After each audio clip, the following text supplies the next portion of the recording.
Hello every, welcome to Sanmarga classes. ವಿದ್ಯುತ್ ಪ್ರವಾಹದ ರಾಸಾಯನಿಕ ಪರಿಣಾಮಗಳು ಪಾಠದ 20ನೇ ಪ್ರಶ್ನೆ. ವಿದ್ಯುಲ್ಲೇಪನ ಕ್ರಿಯೆ ಎಂದರೇನು? ಈಗ ನೀವು ಬಹಳಷ್ಟು ವಸ್ತುಗಳನ್ನ, ವಿದ್ಯುಲ್ಲೇಪಿತ ವಸ್ತುಗಳನ್ನ ನೋಡಿರ್ತೀರಿ, ಆದ್ರೆ ನಿಮ್ಗೆ ಅದು ವಿದ್ಯುಲ್ಲೇಪಿತ ವಸ್ತುಗಳು ಅನ್ನುವಂತ ಐಡಿಯಾ ಇರೋದಿಲ್ಲ. ಈಗ ಕೆಲವೊಂದು ಬಂಗಾರದ ಬಣ್ಣದ ಆಭರಣಗಳೆಲ್ಲ ಸಿಗ್ತದೆ ಅಲ್ವಾ, ಬಹಳ ಕಡಿಮೆ ರೇಟಿಗೆ ಸಿಗ್ತದೆ.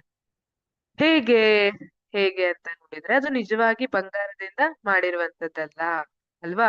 ಕೋಟೆಡ್ ಬೇಸ್ ಮೆಟಲ್ ಅನ್ನ ಬೇರೆ ಯಾವ್ದಾದ್ರು ಗಟ್ಟಿ ಮೆಟಲ್ ಅನ್ನ ಇಟ್ಕೊಂಡು ಅದ್ರ ಮೇಲೆ ಬಂಗಾರವನ್ನ ಕೋಟ್ ಮಾಡಿರ್ತಾರೆ, ಸಿಲ್ವರ್ ಅನಿಸುವಂತದನ್ನ ಕೋಟ್ ಮಾಡಿರ್ತಾರೆ. ಈ ರೀತಿ ಬೇರೆ ಬೇರೆ ಲೋಹಗಳನ್ನ, ದುಬಾರಿ ಲೋಹಗಳನ್ನ ಅಗ್ಗದ ಲೋಹದ ಮೇಲೆ ಕೋಟ್ ಮಾಡಿರ್ತಾರೆ. ಅದೇ ತರ ಈಗ ನಾವು ಕೆಲವೊಂದಿಷ್ಟು ಈಗ ನಲ್ಲಿಯನ್ನೆಲ್ಲ ನೋಡಿದ್ವಿ, ಈಗ ಸ್ನಾನಗೃಹದಲ್ಲಿರುವಂತ ಹೊಳಿತಾ ಇರ್ತಾವಲ್ವಾ, ಅದ್ರ ಮೇಲೆ ಕ್ರೋಮಿಯಂನ ಲೇಪನ ಮಾಡಿರ್ತಾರೆ. ಅದೇ ತರ ಸೈಕಲ್ ಹ್ಯಾಂಡಲ್ ನೋಡಿರ್ತೀರಿ ನೀವು ಅಲ್ವಾ, ಹೊಳಿತಾ ಇರ್ತದೆ ಫಳಫಳ ಅಂತ. ಅದು ಕೂಡ ಅದ್ರ ಮೇಲೆ ಬೇಸ್ ಮೆಟಲ್ ಮೇಲೆ ಕ್ರೋಮಿಯಂ ಅನ್ನ ಲೇಪನ ಮಾಡ್ತಾರೆ. ಈ ರೀತಿಯಾಗಿ ಇದೆಲ್ಲ ವಿದ್ಯುಲ್ಲೇಪನ ಕ್ರಿಯೆಯ ಅನ್ವಯಗಳು ಅಂತ ಹೇಳ್ತೀವಿ. ಹಾಗಿದ್ರೆ ವಿದ್ಯುಲ್ಲೇಪನ ಕ್ರಿಯೆ ಅಂದ್ರೆ ಏನು ಅನ್ನೋದು ನಿಮ್ಗೆ ಒಂದು ರಾ ಆಗಿ ಐಡಿಯಾ ಬಂತು ಅಲ್ವಾ. ಹಾಗಿದ್ರೆ ವೈಜ್ಞಾನಿಕವಾಗಿ ಅದನ್ನ ಹೇಗೆ ಹೇಳುವಂತದ್ದು ಅಂತ ನೋಡಿದ್ರೆ, ಬಯಸಿದ ಯಾವುದೇ ಲೋಹದ ಪದರವನ್ನು ಬೇರೊಂದು ವಸ್ತುವಿನ ಮೇಲೆ ವಿದ್ಯುತ್ ಶಕ್ತಿಯ ಸಹಾಯದಿಂದ ಲೇಪಿಸುವ ಪ್ರಕ್ರಿಯೆಗೆ ವಿದ್ಯುಲ್ಲೇಪನ ಎನ್ನುವರು. ಈಗ ನಮ್ಮ ಹತ್ರ ಏನಿದೆ, ಒಂದು ಕಬ್ಬಿಣದ ವಸ್ತು ಇದೆ ಅಂತ ಇಟ್ಕೊಳ್ಳೋಣ. ನನಗದು ಕಬ್ಬಿಣದ ಚಂದ ಕಾಣ್ತಾ ಇಲ್ಲ, ನನಗೆ ಬಂಗಾರ ಫಳಫಳ ಅಂತ ಹೊಳಿಬೇಕು, ಅಥವಾ ಸ್ವಲ್ಪ ಶೈನಿ ಕಲರ್ ಬಂದ್ರೆ ಆಯ್ತು. ನಾನೀಗ ಏನ್ ಮಾಡ್ತೀನಿ, ಕಬ್ಬಿಣವನ್ನ ತಗೊಂಡು ಅದಕ್ಕೆ ಕ್ರೋಮಿಯಂ ಲೇಪನವನ್ನ ಮಾಡ್ತೀನಿ ಅಂತ ಇಟ್ಕೊಳ್ಳೋಣ.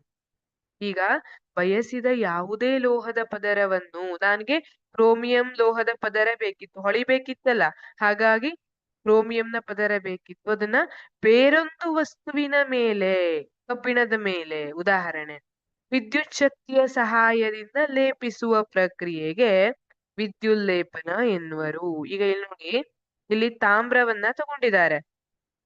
ಧನಾಗ್ರದಲ್ಲಿ ತಾಮ್ರ ಇದೆ, ಋಣಾಗ್ರದಲ್ಲಿ ಕಾರ್ಬನ್ ದಂಡವನ್ನ ತಗೊಂಡಿದ್ದಾರೆ. ಈಗ ನೋಡಿದ್ರೆ ಧನಾಗ್ರದಲ್ಲಿ ಈ ತಾಮ್ರದ ಸಲ್ಫೇಟ್ ದ್ರಾವಣದಲ್ಲಿ ಕರಗಿ ಇಲ್ಲಿ ಕರಗಿದಂತಹ ತಾಮ್ರ ಎಲ್ಲಿ ಹೋಗ್ತಾ ಇದೆ, ಋಣಾಗ್ರದ ಮೇಲೆ ಕಾರ್ಬನ್ ದಂಡದ ಮೇಲೆ ಇಲ್ಲಿ ನೋಡಿ ಈ ತರ ಕೋಟ್ ಆಗ್ತಾ ಇದೆ ಅಲ್ವಾ, ಅದ್ರ ಮೇಲೆ ಪದರ ಬೆಳಿತಾ ಇದೆ. ಹಾಗಾಗಿ ತಾಮ್ರವನ್ನ ನಾನು ಕಾರ್ಬನ್ನ ಮೇಲೆ ತಗೋಬೇಕು ಅಂದ್ರೆ ಏನ್ ಮಾಡಿದೀನಿ, ತಾಮ್ರವನ್ನ ಧನಾಗ್ರಕ್ಕೆ ಜೋಡಿಸಿದೀನಿ, ಕಾರ್ಬನ್ ದಂಡವನ್ನ ಋಣಾಗ್ರಕ್ಕೆ ಜೋಡಿಸಿದೀನಿ. ತಾಮ್ರದ ಪದರ ನನಗೆ ಕಾರ್ಬನ್ ದಂಡದ ಮೇಲೆ ಸಿಗ್ತಾ ಇದೆ. ಇದನ್ನ ವಿದ್ಯುಲ್ಲೇಪನ ಕ್ರಿಯೆ. ಬಯಸಿದ ಯಾವುದೇ ಲೋಹದ ಪದರವನ್ನು ಬೇರೊಂದು ವಸ್ತುವಿನ ಮೇಲೆ ವಿದ್ಯುತ್ ಶಕ್ತಿಯ ಸಹಾಯದಿಂದ ಲೇಪಿಸುವ ಪ್ರಕ್ರಿಯೆಗೆ ವಿದ್ಯುಲ್ಲೇಪನ ಎನ್ನುವರು.